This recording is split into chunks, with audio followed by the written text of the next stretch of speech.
Saya kira saya senang sekali kalau menjadi bagian dari upaya yang bisa mendorong agar kelompok-kelompok perempuan, termasuk juga orang-orang muda, menjadi salah satu strategi untuk memperkuat pertanian kita. Kenapa tidak? Ya, senang sekali membicarakan tentang isu pangan dan juga pertanian.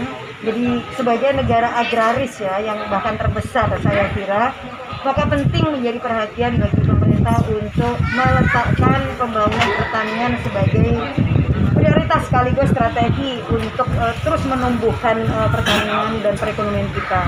Karena dengan kekuatan lebih dari 34 juta tenaga kerja di bidang pertanian, saya kira ini bisa menempatkan Indonesia sebagai negara yang memiliki kemandirian pangan, tapi juga sekaligus kekuatan ekonomi yang berbasis agriculture.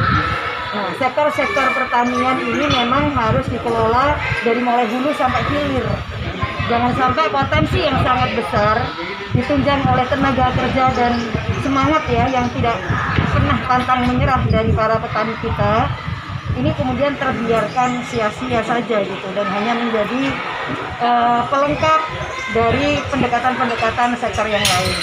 Nah, yang kedua, bahwa ternyata selama masa pandemi sektor pertanian terbukti paling ampuh di tengah keterpurukan perekonomian secara nasional, di mana industri juga banyak yang shutdown atau mengalami kelumpuhan, resesi juga terjadi di Indonesia, tetapi justru sektor pertanian yang menumbuhkan pertumbuhan positif.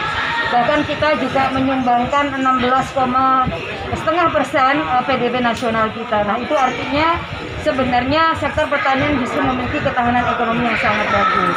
Nah, kita harapkan ada dukungan kebijakan yang berpihak kepada petani, mulai dari hulu sampai hilir, mulai dari infrastruktur yang terkoneksi dengan pusat-pusat produksi pertanian, ya, misalnya mulai jalan usaha tani, irigasi tersier, kemudian juga mekanisasi dan modernisasi pertanian, juga permodalan yang meringankan para petani kita. Jadi kalau saya sih meminta agar KUR yang di bawah 50 juta itu harusnya bunganya tidak 6%, tapi cukup 3% saja. Karena apa? Karena permodalan yang dialokasikan untuk di bawah 50 juta itulah yang sebenarnya diserap oleh para petani-petani kecil kita dan pelaku usaha yang kecil, dan negara berhak untuk, atau negara harus hadir untuk memastikan mereka bisa menumbuh dan menguat dengan adanya dukungan permodalan yang tidak memberatkan. Nah, yang berikutnya bahwa ada persoalan juga di regenerasi pertanian kita. Jadi rata-rata usia petani sudah semakin tua, 55 tahun ke atas, sementara jumlah mineral kita nggak lebih dari 2 juta gitu. Jadi ini ada kesenjangan ya pertumbuhan antara golongan senior yang tua dengan golongan yang muda. Maka kita membutuhkan pemerintah di semua tingkatan, baik itu di pusat, di provinsi, sama juga di kabupaten, harus mulai berpikir gimana kita bisa menumbuhkan para petani-petani muda. Jangan sampai anaknya petani itu malu jadi petani. Jangan sampai pertanian itu tidak lagi menjadi cita-cita bagi setiap anak-anak kita, karena dianggap pertanian itu tidak membuat sejahtera. Itu salah besar. Di beberapa tempat petani milenial ternyata bisa menghasilkan penghasilan yang sangat fantastis. Bahkan ada yang 1 bulan bisa menghasilkan 300 juta dari hanya mengembangkan perkebunan hortikultura dengan luasan lahan yang tidak seberapa.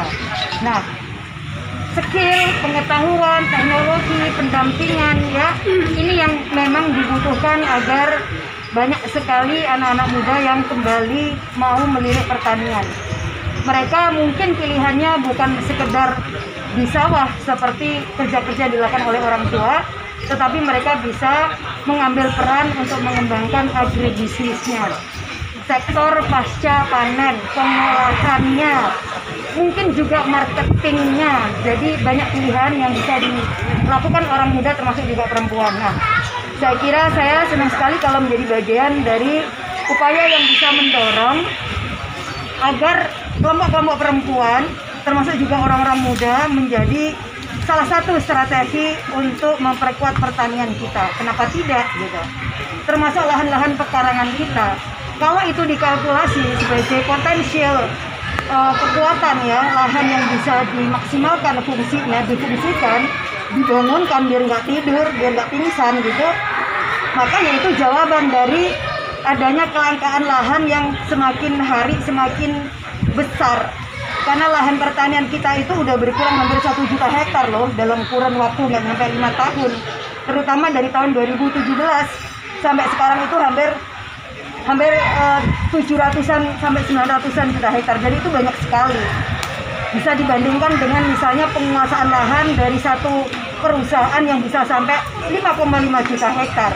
Bandingkan dengan jumlah keseluruhan lahan pertanian ya yang dikelola oleh sekian puluh juta petani itu hanya ada 7 juta hektar. Ketimpangan yang seperti ini pasti akan melahirkan eksas yang sangat tidak kita harapkan dari isu ketidakadilan itu gitu. Nah, saya kira kita mulai dari pertanian. Sesungguhnya yang kita bangun bukan hanya soal pangan, soal ketahanan ekonomi, tetapi juga mewujudkan tujuan dari konstitusi, keadilan, kesejahteraan, kemakmuran, dan juga pelindungan warga negara. Saya kira itu. Semangat dan sukses.